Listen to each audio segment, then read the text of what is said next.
Hello friends, எல்லாருக்கும் வணக்கம். இன்றைக்கி நாம் இந்த வீடியோவில் ஒரு சூப்பரான டாபிக் பார்க்க போகிறோம். என்ன அப்படின்னா, ஒரு வேலை அப்படியே தொடர்ந்து செஞ்சுக்கிட்டே இருக்காங்க, செஞ்சுட்டே இருந்தாங்க, ஃப்யூச்சரில் செஞ்சுட்டே இருப்பாங்க அப்படின்னு அது எந்த ஆக்ஷனாக இருந்தாலும் சரி.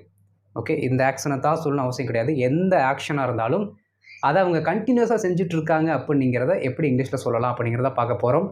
ஓகே, அந்த கண்டினியூஸ் அப்படிங்கிற வார்த்தையே வராது, அதெல்லாம் ரீப்ளேஸ் பண்ணிடுவோம். சரிங்களா? ஸோ அதை தெரிஞ்சுக்கிறதுக்கு வீடியோவை ஸ்கிப் பண்ணாமல் ஃப்ரம் ஸ்டார்ட் டு ஃபினிஷ் பாருங்கள். அப்போ தான் ஒரு பெட்டர் அண்டர்ஸ்டாண்டிங் கிடைக்கும். அண்ட் இதான் நம்ம சேனல் நீங்கள் ஃபஸ்ட் டைம் வந்திருக்கீங்கன்னா மறக்காமல் சப்ஸ்கிரைப் பண்ணிட்டு பெல் பட்டனை கிளிக் பண்ணி வச்சுக்கோங்க. அப்போ தான் நம்ம போடுற வீடியோஸ் உங்களை வந்து சேரும். வீடியோக்குள்ளே போயிடலாம். இப்போ நம்ம பொதுவாக தமிழ் எப்படி சொல்லுவோம் அப்படின்னா, ஒரு வேலையை கண்டினியூஸாக செய்கிறோம் அப்படின்னா, அதை அவன் செஞ்சுக்கிட்டே இருக்கான், அவனை பற்றி பேசிக்கிட்டே இருக்கான், இப்படிலாம் நம்ம சொல்லுவோம் பார்த்தீங்களா? அப்போ பேசிக்கொண்டே, செய்து கொண்டே, பேசிக்கிட்டே, செஞ்சுட்டே அப்படின்னு சொன்னால் நம்ம வழக்கு தமிழ் ஈஸியாக அண்டர்ஸ்டாண்ட் பண்ணிக்கலாம். ஓகேங்களா? பார், ஓடிக்கிட்டே இருக்கிறான், லிசன் பண்ணிக்கிட்டே இருக்கான், கவனிச்சிட்டே இருக்கான், இந்த மாதிரிலாம் சொல்லுவோம்ல. அந்த வார்த்தைகளை நம்ம கண்டினியூஸ் அப்படிங்கிற அந்த வார்த்தையை போடாமல் நாம் வந்து எப்படி சென்டென்ஸில் கொண்டு வரலாம் அப்படிங்கிறத பார்க்க போகிறோம். சரிங்களா? இப்போது நீங்கள் ஒன்று நல்லா கவனிக்கணும். என்ன அப்படின்னா, நம்ம நார்மலாகவே அவன் தொடர்ந்து பாடிக்கொண்டே இருக்கிறான் அப்படின்னு சொல்லும்போது என்ன பண்ணுவோம் அப்படின்னா, for example, he is singing, okay, continuously. Okay, continuously இப்போ நம்ம எழுதுவோமா? தொடர்ந்து பாடிக்கொண்டே இருக்கிறான் அப்படின்னு நம்ம எழுதுவோம். சரிங்களா? இப்போ என்ன அப்படின்னா, இந்த கண்டினியூஸ் வார்த்தையை தூக்குறோம். ஓகே, அந்த கண்டினியூஸ் வார்த்தையை தூக்கும்போது ஆட்டோமேட்டிக்காக இந்த பி வெர்ப்ஸையும் தூக்குறோம். சரிங்களா? அப்போது இந்த மாதிரி சென்டென்சஸ்க்கு பி வெர்புக்கு வேலையே கிடையாது. நாம் மெயின் வேர்பை வச்சு என்ன பண்ண போகிறோம்னா யூஸ் பண்ண போகிறோம். ஓகே, இது வந்து ஒரு பிகினர் டு இன்டர்மீடியட் லெவல் இல்லாமல் இன்டர்மீடியட்லேருந்து அடுத்த லெவலுக்கு போகிற மாதிரியான ஒரு சென்டென்ஸ் ஸ்ட்ரக்சர். அதை நீங்கள் ஃபஸ்ட்டு புரிஞ்சுக்கணும். ஓகேங்களா? ஏன் அப்படின்னா, he is singing continuously, he is speaking continuously, இதெல்லாம் எப்போ யூஸ் பண்ணுவாங்க அப்படின்னா, ஒரு பிகினர்லேருந்து ஒரு இன்டர்மீடியட் லெவலுக்குள்ளே இப்போ தான் பழகுறாங்க அப்படின்னா அவங்க யூஸ் பண்ணக்கூடிய சென்டென்ஸ். இதற்கு அடுத்த கட்டமாக இதே அர்த்தத்தை கொடுக்கக்கூடிய வேறு ஒரு சென்டென்ஸ் இருக்குது, வேறு ஒரு சென்டென்ஸ் ஸ்ட்ரக்சர் இருக்குது, அதை நான் ட்ரை பண்ணுறேன் அப்படின்னு சொல்கிறவங்க இதுக்கு வந்துருவாங்க. ஓகே, சரி பாருங்கள். இதற்காக நாம் ரீப்ளேஸ் பண்ணக்கூடிய அந்த வார்த்தை என்ன அப்படின்னா, கீப் அப்படிங்கிற வார்த்தையும் அதற்கடுத்து என்ன ஆக்ஷனை அவங்க கண்டினியூஸாக சொல்கிறாங்களோ இல்லை செய்கிறாங்களோ அந்த ஆக்ஷனை ஐஎன்ஜி ஃபார்மில் நம்ம போட போகிறோம். அவ்வளோதான். பாருங்கள், கீப் அப்படிங்கிற வார்த்தையும் அதற்கடுத்து எந்த ஆக்ஷனை அவங்க கண்டினியூஸாக செய்கிறாங்களோ, ஃபார் எக்ஸாம்பிள் அவங்க தொடர்ந்து பாடிக்கொண்டே இருக்கிறார்கள் அப்படின்னா இங்கே சிங்கிங் அப்படிங்கிற வார்த்தை போட்டணும், கீப் சிங்கிங் அப்படின்ட்டு. ஓகே, கீப் சிங்கிங் அப்படின்னு தொடர்ந்து பாடிக்கொண்டு இருக்கிறார்கள் அப்படின்னு அர்த்தம் வரும். பாஸ்ட் டென்ஸாக இருந்துச்சுன்னா நீங்கள் எதுவுமே பண்ண தேவையில்லை, ரொம்ப ரொம்ப சிம்பிள். கீப் இருக்கா? கீப்போட பாஸ்ட் டென்ஸ் என்ன? கீப்போட past tense will be keeping. Very good. கீப்போட past tense will be keeping. அப்போ அதை அப்படியே நம்ம போட்டுடணும். நான் வில் பி கீப்பிங் சொல்கிறேன், அப்படியே எங்கூட சேர்ந்துட்டு நீங்களும் ராகம் போடுறீங்க. நான் சொன்னது தப்பு. ஓகே, வில் பி கீப்பிங்னா அது ஃப்யூச்சரில் போயிடும். ஓகே, கீப்பிங்கிற வார்த்தையே வரக்கூடாது, வெறும் கீப்பு தான் நமக்கு வேணும். கீப்பு பாஸ்டாக இருந்தால் கெப்ட்டு, ஃப்யூச்சராக இருந்தால் பாஸ்ட்டு கெப்ட்டு போட்டாச்சு, ஃப்யூச்சராக இருந்தால் வில் கீப், அவ்வளோதான். ஓகே, அப்போ நீங்கள் ஒன்று தெரிஞ்சுக்கணும், முன்னாடி வரக்கூடிய இவர்கள் தான் மாறுகிறார்களோ தவிர பின்னாடி வருபவர்கள் அப்படியே தான் இருக்காங்க. Okay, they are stagnant. அவங்க அப்படியே தான் இருப்பாங்க, அவங்க மாற மாட்டாங்க. புரியுதுங்களா? ஸோ ஒரு விஷயத்தை ப்ரெசண்ட்டில் செஞ்சுட்டே இருந்தாங்களா, பாஸ்ட்டில் செஞ்சுட்டே இருந்தாங்களா, ஃப்யூச்சரில் செஞ்சுட்டே இருந்தாங்களா அப்படின்னு நம்ம சொல்கிறதுக்கு இந்த வார்த்தைகளை மாற்றினா போதும், அது டென்ஸை கொடுத்துரும். ஓகே, ஃபார் எக்ஸாம்பிள் பாருங்கள், தே கீப் சிங்கிங் அப்படின்னா அவர்கள் தொடர்ந்து பாடிக்கொண்டு இருக்கிறார்கள்னு அர்த்தம்.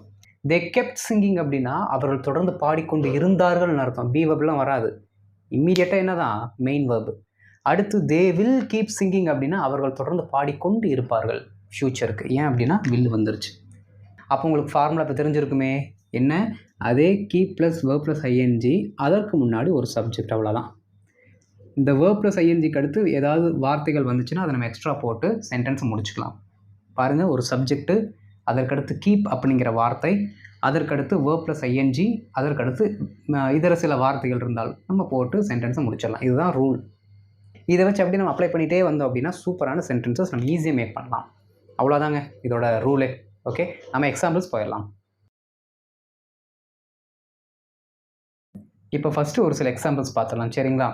இதற்கு அடுத்த ஸ்லைடில் இதோட நெக்ஸ்ட் வேர்ஷன் இது இன்னும் கொஞ்சம் அட்வான்ஸ்டாக இருக்கும். அட் த சேம் டைம் அது அட்வான்ஸ்ன்னு நான் தான் சொல்லிக்கிறேன்னு தவிர ரொம்ப சிம்பிள். ஓகேங்களா? அவ்வளோ கஷ்டம்லாம் கிடையாது, ரொம்ப சிம்பிள். ஏன்னா ஆல்ரெடி உங்களுக்கு தெரியும், இதெல்லாம் இந்த இடத்துல யூஸ் பண்ணலாமா அப்படிங்கிற ஒரு தெளிவை மட்டும் நான் கொடுத்துட்டேன்னா நீங்கள் பிடிச்சிக்குவீங்க. ஓகே, சரி, இப்போ ஃபஸ்ட்டு ஃபார்முலா பார்த்துருங்க. நமக்கு தேவை ஃபஸ்ட்டு ஒரு சப்ஜெக்ட் வந்துடணும், அதற்கடுத்து கீப், உடனே அதை தொடர்ந்து என்ன வந்துடணும், அந்த வேர்பும் அதனோட ஐஎன்ஜி ஃபார்ம் வந்துடணும். என்ன வேலையை செய்கிறாங்களோ அதோட ஐஎன்ஜி ஃபார்ம். ஓகே, அடுத்து இந்த கீப் அப்படிங்கிற வார்த்தை டென்ஸுக்கு ஏற்ற மாதிரி மாறும். ப்ரெசண்ட்டாக இருந்தால் கீப்பு, பாஸ்ட்டாக இருந்தால் கெப்ட்டு, ஃப்யூச்சராக இருந்தால் வில் கீப். அதுக்கேற்ற மாதிரி போடணும். ஓகேங்களா, போயிடலாமா? Very good. வாங்க, நாங்கள் வேலை செய்து கொண்டே இருக்கிறோம். ஓகே, நாங்கள் வேலை செய்து கொண்டே இருக்கிறோம். டக்கு டக்கு டக்குன்னு எனக்கு ஆன்சர் சொல்லுங்கள். இந்த சென்டென்ஸில் எது சப்ஜெக்ட்டு? எது சப்ஜெக்ட்டு? நாங்கள். Very good. நாங்கள் அப்படிங்கிறது தான் சப்ஜெக்ட். உடனே என்ன பண்ணுறோம், வி அப்படின்னுங்கிற வார்த்தையை நம்ம போடுறோம். உடனே இந்த பர்டிகுலர் தமிழ் சென்டென்ஸ் என்ன டென்ஸில் இருக்குது அப்படிங்கிறத நம்ம எப்படி கண்டுபிடிக்கலாம்? எத்தனை பேருக்கு தெரியுதுன்னு பார்ப்போம். How will you find out the tense of the sentence? Tell me. How will you find? சூப்பருங்க, பட்டை கிளப்புறீங்களே. லாஸ்ட் வார்த்தை பார்த்தா தெரிஞ்சு போயிடும். அவ்வளோதான். தமிழ் சென்டென்ஸில் லாஸ்ட் வார்த்தை பார்த்தா அது என்ன டென்ஸில் இருக்குன்னு தெரிஞ்சிடும். இருக்கிறோம் அப்படின்னா ப்ரெசண்ட். அப்போ ப்ரெசண்ட்டில் வந்துச்சுன்னா என்ன வார்த்தை போடணும்? வெரி குட், கீப் அப்படிங்கிற வார்த்தை அப்படியே போட்டுக்க வேண்டியதான். Okay, we keep. ஓகே, அடுத்து அவங்க என்ன வேலை செய்கிறாங்க அப்படிங்கிறத நம்ம ஐஎன்ஜி ஃபார்மில் போடணும். அவங்க என்ன வேலை செய்கிறாங்க? வேலை தான் செய்கிறாங்க. ஓகே, அவங்க என்ன பண்ணுறாங்க? ஒர்க் பண்ணுறாங்க. ஓகேங்களா, அது அப்படி நம்ம என்ன பண்ணிடலாம், போட்டுடலாம். வி கீப் ஒர்க்கிங் அப்படின்னு போட்டுட்டு ஒரு புல் ஸ்டாப் வச்சா வேலை முடிஞ்சுது. தமிழில் தான் அவ்வளோ பெருசு இருக்குது பாருங்கள். நாங்கள் வேலை செய்து கொண்டே இருக்கிறோம், நாங்கள் வேலை செஞ்சுட்டே இருக்கிறோங்க அப்படின்னு சொல்கிறாங்களே தமிழில். நாங்கள் வேலை செஞ்சுக்கிட்டே இருக்கோம். அதை சிம்பிளாக 3 வார்த்தையில் முடிச்சிட்டோம். We keep working. We keep working, அவ்வளோதான், முடிஞ்சு போச்சு பாருங்கள். எவ்வளோ சிம்பிளாக இருக்குது. வி கீப் ஒர்க்கிங், ரொம்ப சிம்பிளாக முடிஞ்சு போச்சு பாருங்கள். ரைட். அடுத்து பாருங்கள், குழந்தை தாய்க்காக அழுது கொண்டே இருந்தது. அப்போ பாஸ்ட். பாஸ்ட்னு என்ன போடணும்? கெப்ட். Very good. சரி, இங்கே யார் சப்ஜெக்ட்டு? யார் வினையை செய்கிறார்? வினையை யார் செய்கிறா? ஆக்ஷனை யார் செய்கிறாங்க? குழந்தை தான் செய்யுது. அப்போ குழந்தை தான் என்ன அப்படின்னா இங்கே சப்ஜெக்ட். எந்த சென்டென்ஸாக இருந்தாலும் நீங்கள் ஒன்று புரிஞ்சுக்க வேண்டியது என்ன அப்படின்னா, யார் ஆக்ஷனை செய்கிறாங்களோ அவங்க தான் சப்ஜெக்ட். ஓகே, இங்கே யார் ஆக்ஷனை செய்கிறாங்க? இந்த குழந்தை தான் செய்யுது. அப்போ குழந்தை தான் என்னது இங்கே சப்ஜெக்ட்டு. அப்போ குழந்தை தாய்க்காக அழுது கொண்டே இருந்தது. குழந்தை அப்படின்னா the child. Okay, the child. Okay, என்ன பண்ணிச்சாமா? இருந்ததுன்னு தான் நம்ம அங்கே இருக்குது. அழுது கொண்டே இருந்தது. அப்போ பாஸ்ட். கெப்ட்டு. அழுகிறதுக்கு என்ன? க்ரை. ஆனால் அதோட ஐஎன்ஜி ஃபார்ம் தான் நமக்கு வேணும். அவ்வளோதான். Okay, the child kept crying. The child kept க்ரைங்னா குழந்தை அழுதுகிட்டே இருந்துச்சு. எதற்காக? தாய்க்காக. Okay, for mother. Okay, for a mother இல்லாட்டி ஃபார் ஹெர் மதர் நம்ம போட்டுக்கலாம். அந்த குழந்தையோட அம்மாவுக்காக. ஹெர் மதர்னா அவருடைய தாய்க்காக. பாருங்கள், த child kept crying for a mother. The child kept crying for a mother. இதே ப்ரெசண்ட்டில் சொன்னீங்கன்னா நல்லா கவனிக்கணும். த சைல்டு அப்படிங்கிறது சிங்குலர். அப்போ இங்கே ஆட்டோமேட்டிக்காக கீப்ஸ் அப்படிங்கிற வார்த்தை தான் போடணும். ஐவியூ தேக்கு மட்டும்தான் கீப்பு. ஹீ ஷீ இட்டு ஏதாவது பெயர்கள் வந்துச்சுன்னா நீங்கள் கீப்ஸ் அப்படிங்கிற வார்த்தை போடணும். ஓகேவா? ஏன்னா அந்த V1 ஃபார்மெட்டில் அது இயங்குது. அப்போ V1ல் வரும்பொழுது ஒரு சாதாரண வினைச்சொல் ஆக்ஷன் வேர்டு எப்படியெல்லாம் சப்ஜெக்ட்டுக்கு ஏற்ற மாதிரி மாறுமோ அதே மாதிரி தான் இந்த கீப் அப்படிங்கிற வார்த்தை மாறும். Okay, right. The child kept crying for a mother. குழந்தை அம்மாக்காக அழுதுகிட்டே இருந்துச்சு. ஓகே, அடுத்து பாருங்கள், மாணவர்கள் கேள்விகளை கேட்டுக்கொண்டே இருந்தனர். பாஸ்ட். ரொம்ப சிம்பிள். சப்ஜெக்ட் யார்? மாணவர்கள். அப்போது the students. Okay, the students. இருந்தனர்ன்னு இருக்குது. அப்போ பாஸ்ட் அப்படின்னா பாஸ்ட்டோட ஃபார்ம் என்ன? கீப்புக்கு kept. Okay, the students kept என்ன பண்ணாங்களாமா? கேட்டுக்கிட்டே இருந்தாங்க. அப்போ கெப்ட் ஆஸ்கிங். ஓகே, எதை கேட்டாங்க? கொஷின்ஸ். அவ்வளோதாங்க, முடிஞ்சு போச்சு. பாருங்கள், சிம்பிளாக முடிச்சுட்டு போயிட்டுருக்கோம். The student kept asking. நீங்கள் என்ன பண்ணுறீங்க அப்படின்னா, த ஸ்டூடெண்ட்ஸ் கெப்ட் ஆஸ்கிங் அதோடு நிறுத்திக்கிட்டிங்கன்னா ஸ்டூடெண்ட்ஸ் கேட்டுக்கிட்டே இருந்தாங்கன்னு அர்த்தம். மாணவர்கள் கேட்டுக்கிட்டே இருந்தாங்க அப்படின்னு அர்த்தம். ஓகே, கேட்குறதுன்னு எது? வாயால் கேட்குறது. இந்த கேட்குறது கிடையாது. இது ஹியரிங் இல்லாட்டி லிசனிங் டூன்னு சொல்லணும். இது நம்ம கேட்குறது, ஒரு பொருளை கேட்குறது. ஓகே, இல்லாட்டி ஏதோ ஒரு விஷயத்தை கேட்குறது அவங்ககிட்ட பெற்றுக்கொள்வதற்காக. ஓகே, பாருங்கள், த students kept asking the questions. The questions நம்ம போடும்பொழுது எக்ஸ்ட்ரா சென்டென்ஸ் என்ன அது பெருசாகுது. மாணவர்கள் கேள்விகளை கேட்டுக்கொண்டே இருந்தனர். த students kept asking the questions. The students kept asking the questions. ரொம்ப ரொம்ப சிம்பிள். ஓகே, நாங்கள் தொடர்ந்து கொடுத்துக்கொண்டே இருப்போம். நாங்கள் கொடுத்துக்கிட்டே இருப்போம். எங்ககிட்ட இருக்கிற வரைக்கும் என்ன பண்ணுவோம்? நாங்கள் கொடுத்துக்கிட்டே இருப்போம். ஃப்யூச்சரில் வருது, அதுக்காக நான் சொல்கிறேன். பாருங்கள், இருப்போம்ங்கிற வார்த்தை தானே ஃப்யூச்சர். ரொம்ப சிம்பிள். சப்ஜெக்ட் யார்? நாங்கள். அப்போ வி. ஃப்யூச்சர் அப்படின்னா ஆட்டோமேட்டிக்காக வில் வந்துடணும். வில்லை தொடர்ந்து கீப் அப்படிங்கிற வார்த்தை வந்துடணும். அவ்வளோதான். We will keep. என்ன பண்ணுவோம்? என்ன ஆக்ஷனை நாங்கள் பண்ணுவோம்? கொடுப்போம். கொடுப்போம் அப்படிங்கிற ஆக்ஷனை என்ன பண்ணுறீங்க? ஐஎன்ஜி ஃபார்மில் போடுறீங்க. Okay, we will keep giving. Full stop. முடிஞ்சு போச்சு. பாருங்கள், நாங்கள் தொடர்ந்து கொடுத்து கொண்டே இருப்போம். We will keep giving. நாங்கள் உங்களுக்கு தொடர்ந்து கொடுத்து கொண்டே இருப்போம். We will keep giving you. நாங்கள் உங்களுக்கு தொடர்ந்து கொடுத்து கொண்டே இருப்போம். We will keep giving you. We will keep giving you. மறக்கவே கூடாது. இந்த கீப்பு, இந்த ING form, keep ING form, kept ING form, will keep ING form. இதுதான் நமக்கு தேவையான அந்த ஃபண்டமெண்டலான ஒரு திங். அதை மட்டும் பிடிச்சிக்கிட்டிங்கன்னா இந்த சென்டென்ஸை சூப்பராக சொல்லிட்டு போகலாம். எத்தனை நாளைக்கு தான் அந்த ப்ரெசென்ட் கண்டினியூஸில் ஒரு வேலையை நான் செஞ்சுக்கிட்டே இருக்கேன், அதை பண்ணிக்கிட்டே இருக்கேன்னு சொல்கிறது?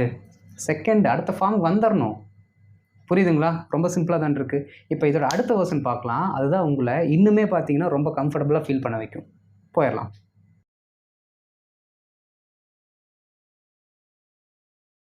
இப்போ அடுத்து ஒரு 4 எக்ஸாம்பிள்ஸ். ஓகே, ஏன்னா இதுலேயும் நீங்கள் என்ன பண்ணலாம் அப்படின்னா இந்த கீப் அப்படிங்கிற வார்த்தையை வச்சு இந்த ஐஎன்ஜி ஃபார்மை ஆட் பண்ணி ப்ராக்டிஸ் பண்ணலாம். சரிங்களா?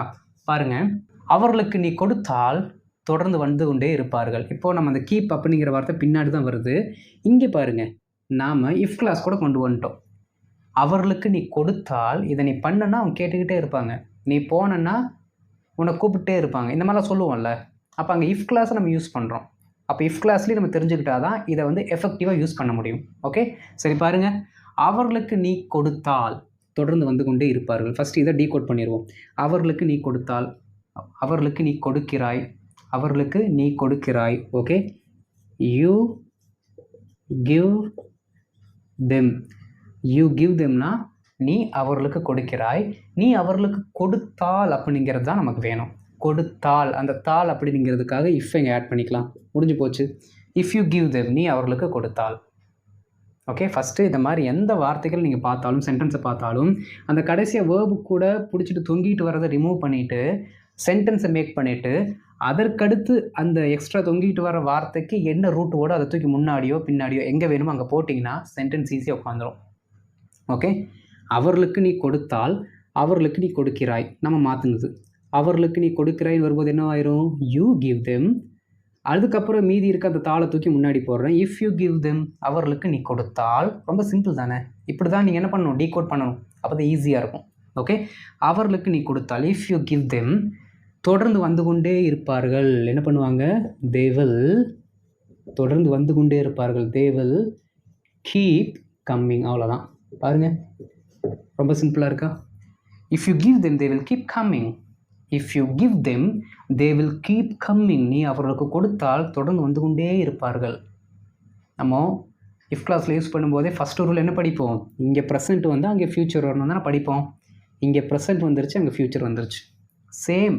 ஆனால் கீப் கூட ஒரு ஐஎன்ஜி ஃபார்ம் யூஸ் பண்ணுறோம். அவ்வளோதான். சரிங்களா? பாருங்கள், அவங்க தொடர்ந்து கேட்டே இருப்பாங்கடா, நீ கொடுத்தனா கேட்டே இருப்பாங்க அப்படின்னு நம்ம சொல்கிறோம். If you give them, they will keep asking. Okay, உன்னை கேட்டே இருப்பாங்க அப்படின்னா they will keep asking you. They will keep asking you. அவ்வளோதான்.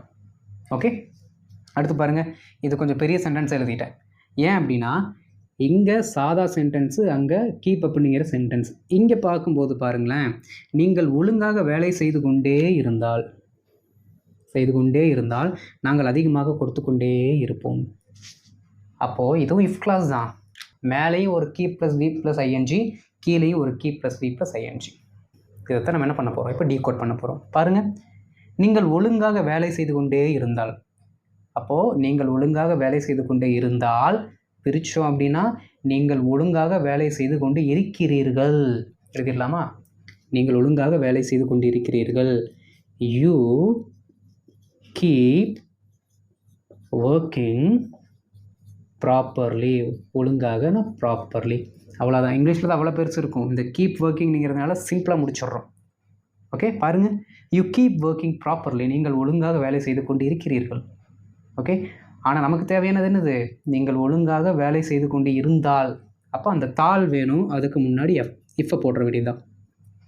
If you keep working properly, நீங்கள் ஒழுங்காக வேலை செய்து கொண்டே இருந்தால் நாங்கள் அதிகமாக கொடுத்து கொண்டே இருப்போம். ரொம்ப சிம்பிள். நாங்கள் அதிகமாக கொடுத்துக்கொண்டே இருப்போம். அப்போ நாங்கள் அப்படிங்கிறத இங்கே சப்ஜெக்ட்டு அப்படியே போடுறோம். வி ஃப்யூச்சரில் இருக்கனால வில். ஓகே, என்ன பண்ணுவோம், நாங்கள் தொடர்ந்து கொடுத்து கொண்டே இருப்போம். We will keep giving you. எவ்வளோ? அதிகமாக. அப்போது இந்த இடத்துல என்ன போட்டுக்கலாம் அப்படின்னா a lot அப்படிங்கிற வார்த்தையை போட்டுக்கலாம், இல்லாட்டி plenty அப்படிங்கிற வார்த்தையை கூட போட்டுக்கலாம். ஓகே, ஏராளமாக கொடுப்போம், அதிகமாக கொடுப்போம்னா a lot, ஏராளமாக கொடுப்போம் plenty. ஓகே, பாருங்கள். if you keep working properly, we will keep giving you a lot, we will keep giving you plenty. நீங்கள் ஒழுங்காக வேலை செஞ்சால் நாங்கள் அதிகமாக கொடுத்துக்கிட்டே இருப்போம். ரொம்ப சிம்பிளாக, ரொம்ப சிம்பிள். ஓகே, ஸோ இந்த டெக்னிக்கை யூஸ் பண்ணி ப்ராக்டிஸ் பண்ணுங்கள். அடுத்து பாருங்கள், இதை தொடர்ந்து பயிற்சி செய்யுங்கள். நீங்கள் இந்த கமெண்ட்லலாம் பார்த்தீங்கன்னா நான் அதிகமாக பார்த்தீங்கன்னா என்ன போடுவேன்னா keep practising, keep working, okay, அந்த மாதிரிலாம் போடுவேன். என்ன அப்படின்னா தொடர்ந்து பயிற்சி செய்யுங்கள், தொடர்ந்து ப்ராக்டிஸ் பண்ணுங்கள், அதுதான் அர்த்தம். அதைத்தான் நம்ம என்ன பண்ணுவோம் அப்படின்னா கமெண்ட் செக்ஷனில் நாங்கள் ஆன்சராக கொடுப்போம். ஓகே, அதே மாதிரி இப்போ என்ன பண்ணியிருக்கேன் அப்படின்னா இங்கே ஒரு சென்டென்ஸ் இருக்குது, இதை தொடர்ந்து பயிற்சி செய்யுங்கள்னு சொல்கிறோம். இங்கே சப்ஜெக்ட் இருக்க மாட்டார். அப்போ இது ஒரு கட்டளை வாக்கியம். இந்த வேலையை தொடர்ந்து செய்யுங்கள் அப்படின்னு நம்ம சொல்கிறோமா? இப்போ ரொம்ப சிம்பிள், இதை தொடர்ந்து பயிற்சி செய்யுங்கள். ஓகே, கீப் அப்படிங்கிற வார்த்தையில் தான் ஆரம்பிக்கணும். கீப் ப்ராக்டிஸிங் திஸ், அவ்வளோதாங்க, முடிஞ்சு போச்சு. Keep practising this. என்னது? கீப் ப்ராக்டிஸிங் திஸ், இதை தொடர்ந்து பயிற்சி செய்யுங்கள். ஓகே, இந்த கடைசி சென்டென்ஸ் நான் உங்களுக்காக சொல்கிறது. இதை தொடர்ந்து நல்லா பயிற்சி செய்யுங்கள். அப்போ தான் நீங்கள் ஆங்கிலம் பேசும்பொழுது அப்படியே நல்லா ஃப்ளூவெண்ட் ஆஃப் ஸ்பான்டேனியஸாக வரும். சரிங்களா? ரைட். ஸோ இதற்கு ரிலேட்டடாக இருக்க ஒரு சில ஹோம்ஒர்க் கொடுக்குறேன், அதை நீங்கள் பண்ணுங்கள்.